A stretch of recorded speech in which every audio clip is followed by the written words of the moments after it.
Welcome to the Student Affairs One Thing New Professional, a podcast that asks a simple question of new professionals in the field.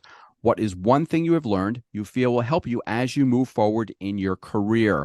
I'm your host, Stuart Brown, the developer of studentaffairs.com, one of the most accessed websites by student affairs professionals. On our pages, we have the most cost-effective job posting board, listing hundreds of open student services positions and a wide range of webinars. On today's episode, I am very pleased to have Howard Thrasher, Assistant Director of Career Education at Boston College. Welcome to the program, Howard. Hi, how you doing? I'm doing well. So, Howard, what is your one thing? My one thing is that every experience that you encounter on your career journey is always a lesson to be learned and a story to be told. So, that's a perfect opening to what is the story to be told. Before transitioning to student affairs and career services in general, I had no idea what I wanted to do.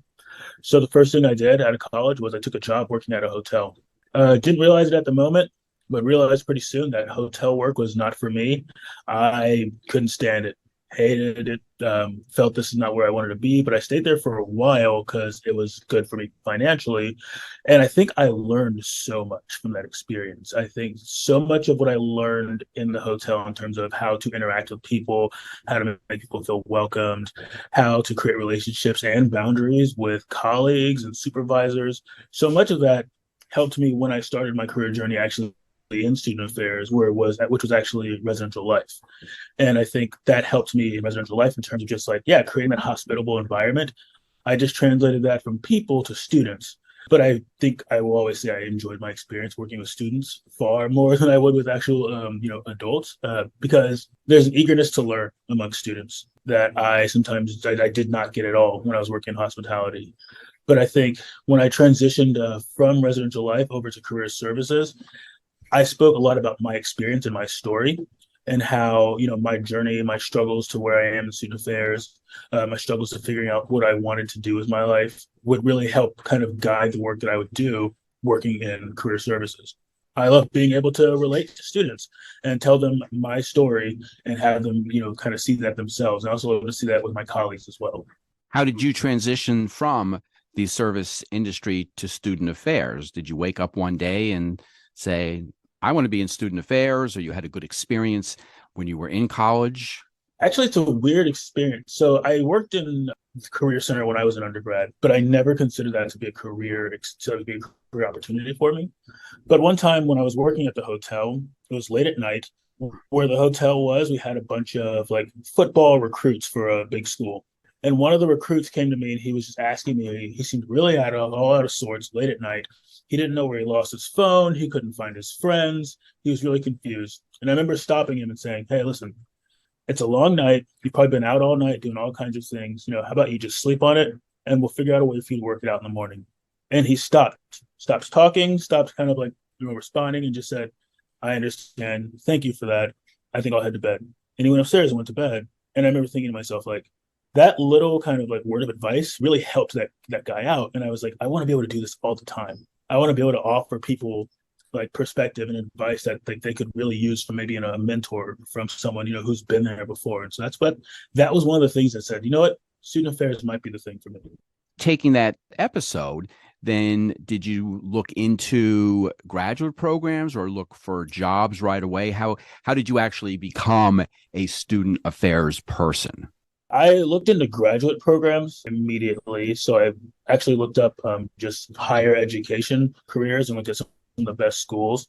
I reached out to program administrators, or I reached out to people who were doing good work, doing good research in areas that I was interested in. So which was working with men of color, working with student athletes, working with LGBTQIA plus students, just people who were doing that kind of work to kind of figure out the programs that I wanted to pursue. I ended up at the University of Texas at Austin, and this was a wonderful experience. I have so many great mentors there to thank for my experience, particularly Dr. Richard Reddick, who was really kind of a guide for me on this journey to student affairs and actually kind of was one of the reasons I ended up in Boston, where I am now. I think really just seeking out mentors and people and then going from, finding the schools from there, I think was the most helpful for me. Since you went into the grad program with a few years of experience under your belt, when you were in the program, did you have these seminars or small group sessions with, let's say, individuals that had come right out of undergraduate and talking through experiences or maybe internships, and you're sitting back, maybe shaking your head and say, let me tell you about the real world, or let me tell you about some of the things that happened to me?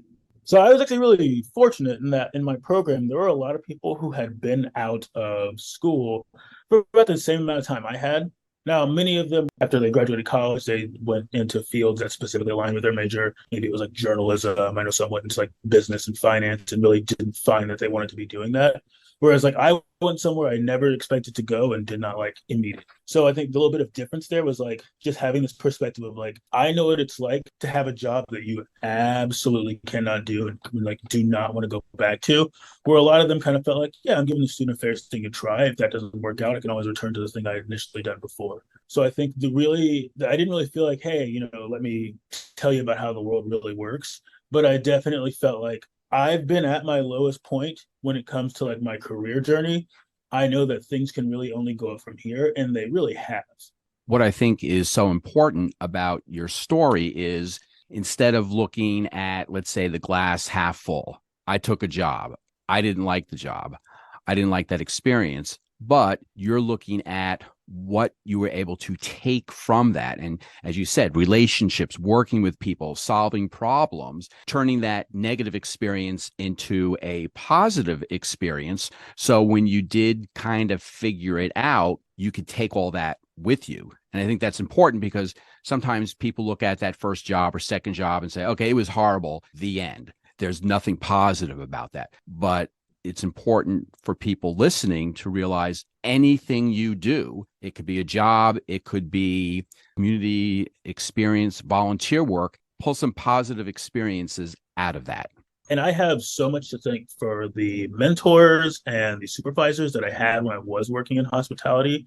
Some really just smart, just hardworking people who, though I wasn't pursuing the same career field as them, I still learned so much about them in terms of like, yeah, how to conduct yourself in a professional setting. I learned a lot from other people of color who I saw working in the hotel, and kind of like, oh yeah, what does it mean to be a person of color in a leadership position in the hotel, and how do you conduct yourself amongst clients, amongst other employees, amongst your peers? But I learned so much from them, and it's like just valuable information, and it's fun too, because I feel like every day I'm reminded of something that happened in the hotel, or an experience or an interaction, or the way in which I saw someone take on an interaction. I'm like, you know what? That was a great thing that they did. I'm going to imitate that. And so I think I'm really, really fortunate to be able to look back on something that was at this point 6 years ago in my past and say, like, I learned a lot from that experience, and I was able to take a lot of little nuggets of information and apply them to the work I'm doing today. I keep talking about these experiences outside the field, but one thing I'm forgetting is you can start off in an area of student services and not like it and move within student services. I mean, I'll take my own story. One of the areas I started off in was student activities, and I love student activities, but I don't want to do this for the rest of my life. So I had to transition. So it wasn't so much a negative experience, but I wanted to move on. But what did I learn as the director of student activities as I progressed to a more generalist position?